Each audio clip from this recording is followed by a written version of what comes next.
Hello दोस्तों, मैं हूं आपकी दोस्त एंड होस्ट गुंजन मंडारी और आप देख रहे हैं विचार विमर्श। आज हम आपके लिए लेकर आए हैं एक नई सीरीज जिसमें होंगे कुछ इंटरेस्टिंग हाइलाइट्स और वो होंगे हमारे लेटेस्ट पॉडकास्ट से सिर्फ और सिर्फ आपके लिए। ये छोटी छोटी क्लिप्स केवल आपको एंटरटेनमेंट ही नहीं देंगी, लेकिन उसी के साथ आपको ये देंगी एक नया पर्सपेक्टिव और नॉलेज का एक टेस्टर भी।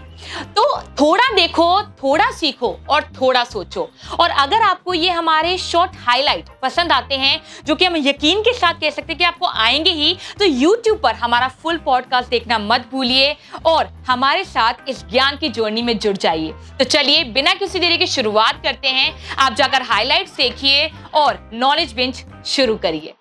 सर, जैसे पहले मैन्युफैक्चर्ड बाय चाइना के मॉडल्स हम देखने को मिलता था में भारत में, लेकिन अब जब से प्रधानमंत्री मोदी जी शासन उनका आया है, उसके बाद हमें देखने को मिलता है कि काफी चीजें भारत में मैन्युफैक्चर होनी शुरू हुई हैं और यहाँ के प्रोडक्ट्स भी लोग अब ज्यादा, जैसे लोकल फॉर वोकल देखें, तो काफी वो बूस्ट हुआ है, लोगों में काफी जागरूकता फैली है। बिल्कुल आपकी बात ठीक है। और चाइना में भी ये जो पूरा मैन्युफैक्चरिंग रेवोल्यूशन आया था, आपको उसको भी जाके देखना चाहिए कि वो क्यों आया and what were the reasons behind that, and then you will understand कि चाइना कहां से स्टार्ट होके वो मैन्युफैक्चरिंग करता चला गया। देखिए, China being a communist country, उन लोगों के यहाँ क्या था, बहुत फैमिन्स थे और बहुत economically they were not very strong. Okay, in the 90s one of their premier he went to USA. तो वहां पे जाके उन्होंने जो है ये बोला कि हमारी जो वर्क फोर्स है, इट इज वेरी। प्रधानमंत्री Modi ji went to USA? No, the Chinese premier. Okay, I am talking about the 90s era. मैं चाइना के बता रहा हूँ कि चाइना कहाँ से स्टार्ट हुआ था और उससे हम लोगों ने क्या प्रेरणा ली और हम लोग अब कहाँ पे उस डायरेक्शन में जा रहे हैं। तो उसमें उन्होंने कहा कि हमारी एक चीप लेबर है और अमेरिकन मैन्युफैक्चरिंग जो थी, यूरोपियन मैन्युफैक्चरिंग थी, वो उस समय स्ट्रगल कर रही थी। बहुत कारण है उसके, क्योंकि उनकी वर्क फोर्स जो है, ऐसे मापदंड हैं उनके यहाँ कि वो वर्क फोर्स को आपको पेमेंट, उनकी सैलरी स्ट्रक्चरिंग बहुत ज्यादा हैवी थी, ओवरहेड कॉस्ट बहुत ज्यादा थे और किसी भी चीज को करने के लिए जो उनकी कॉस्टिंग थी वो बहुत हायर पेडेस्टल पे थी। चाइना उस समय पे उन्होंने पिच किया कि हम लोग जो है बहुत चीप लेबर के साथ आपका यही प्रोडक्ट बना सकते हैं। तो वहां से उन लोगों ने जो है, यूएसए ने धीरे धीरे धीरे करके उनको सपोर्ट किया and then the Chinese economy grew. एक फेज जब वो स्टेबल हो गए, उसके बाद ये आया कि जो डिपेंडेंस है चाइना के ऊपर, वो कई कंट्रीज की बहुत ज्यादा डिपेंडेंस हो गई, क्योंकि यूएसए में वॉलमार्ट जैसे एक बहुत बड़ा ब्रांड है। देयर आर आर्टिकल्स व्हिच से कि भाई चाइना के अंदर जो है वॉलमार्ट का 70% प्रोडक्ट और 80% प्रोडक्ट यहाँ से बनता है। तो कल चाइना ने पॉलिटिकल अपना जो है प्रेशर बनाना शुरू करा और बेसिकली उनके पास ये अब हथियार आ गया था कि भाई हम लोग प्रोडक्ट आपके बनाते हैं, you are heavily dependent on us, and now you know in international relations ये सब चीजें आने लगी कि भाई हम लोग नेगोशिएट जो करेंगे वो अपनी मैन्युफैक्चरिंग पावर जो है हमारी, उसके ऊपर अब करना उन्होंने शुरू कर दिया। डिपेंडेंट बेसिकली हो गए थे काफी। यूरोपियन कंट्रीज, अमेरिकन जो है, वो लोग, उनकी डिपेंडेंसी बहुत बढ़ गई।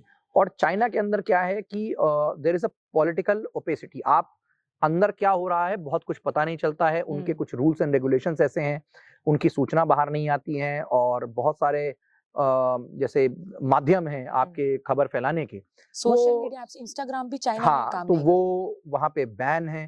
तो over a period of time लोगों को ये समझ में आया कि जो चीज दिख रही है वो अंदर ऐसा नहीं है।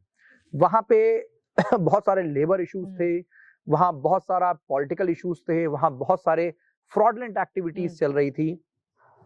तो एक फीडर लाइन कहीं ना कहीं से जो है सभी लोग तलाश रहे थे कि वो एक ऐसा क्या बनाया जाए कि चाइना का रिप्लेसमेंट कौन हो सकता है।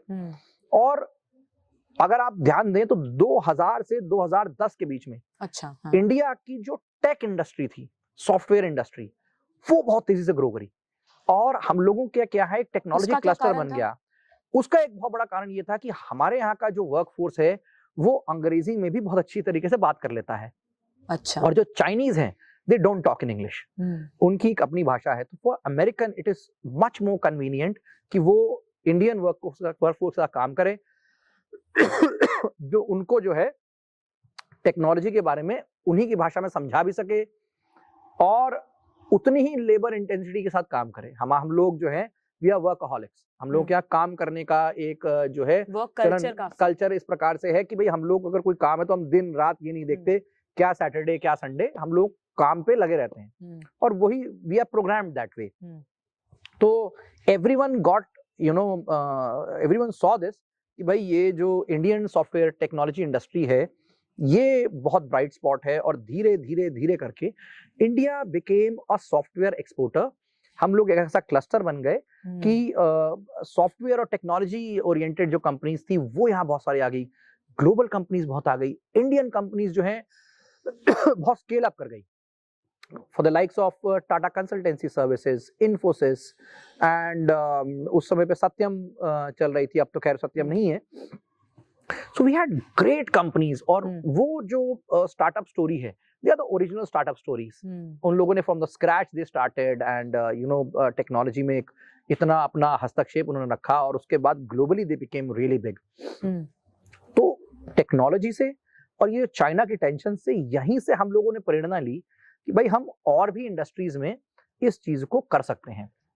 And then showcasing of Indian manufacturing power, Indian skill set and Indian market. The market size is huge, बड़ा मार्केट साइज है, भारत का एक बहुत बड़ा मार्केट साइज है, फास्ट ग्रोइंग इकोनॉमी है, लोग निरंतर जो मिडिल क्लास में आपसे बता रहा था कि मिडिल क्लास में जब एंटर करते हैं तो you become a part of a cyclic economy, rotational economy हो जाती है, आप लोग खरीदते हैं, बाजारों में जो है खरीदारी होती है, तो पूरा इकोनॉमिक स्ट्रक्चरिंग जो है वो बहुत ज्यादा जो है उससे मजबूत हो जाती है।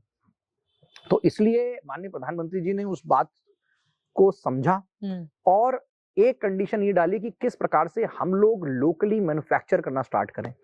उसके लिए विभिन्न स्टेट्स ने अलग अलग स्कीम्स निकाली, लोगों को जो है स्किल सेट की ट्रेनिंग दी गई, जो फंडिंग थी, जो लोन सिस्टम था उसको रिलैक्स किया गया और जो ग्लोबल जाइंट्स थे उनको भी एक कंडीशन ये दी गई कि भाई आप इंडिया में आके इन्वेस्ट करिए। पहले जो वाइब्रेंट गुजरात एक शो हुआ प्रोग्राम होता था, वहां पे जो ग्लोबली सब लोग आते थे and they used to invest in this, उसी तर्ज पे उसी को से प्रेरणा लेते हुए ग्लोबल में इन्वेस्ट इन इंडिया टाइप के प्रोग्राम जो हैं वो चलने लगे, ग्लोबल प्लेटफॉर्म मिलने लगा। So then all these things started building up our story और वो धीरे धीरे धीरे करके सोशल मीडिया का उसमें बहुत प्रयोग था, सोशल मीडिया ने उसको बहुत बूस्ट करा, लोगों को इसके बारे में पता चलने लगा, people started getting inspired and वो तो मैं आपसे बता ही रहा हूँ कि हम लोग we are the oldest civilization but we are a youngest population। तो जो यंग पॉपुलेशन थी वो अब वर्कफोर्स का हिस्सा बन रही थी, तो उनको सिर्फ नौकरी ना करके बिजनेस कैसे एस्टैब्लिश करें उसके लिए बहुत सारी अपॉर्चुनिटीज दिखने लगी। एंड दैट्स हाउ, अगर आप देखेंगे कि पिछले 10 सालों में there are I mean like thousands of startups और मतलब probably I don't have the exact number at the back of my hand कितने रजिस्ट्रेशन हो चुके हैं, बट स्टार्टअप इंडिया के अंडर मतलब बहुत शार्प राइज है ईयर ऑन ईयर जो स्टार्टअप्स रजिस्टर होते हैं। जागरूकता है और लोगों के अंदर अब एक थिंकिंग ये है कि भाई कुछ बदलाव हो सकता है।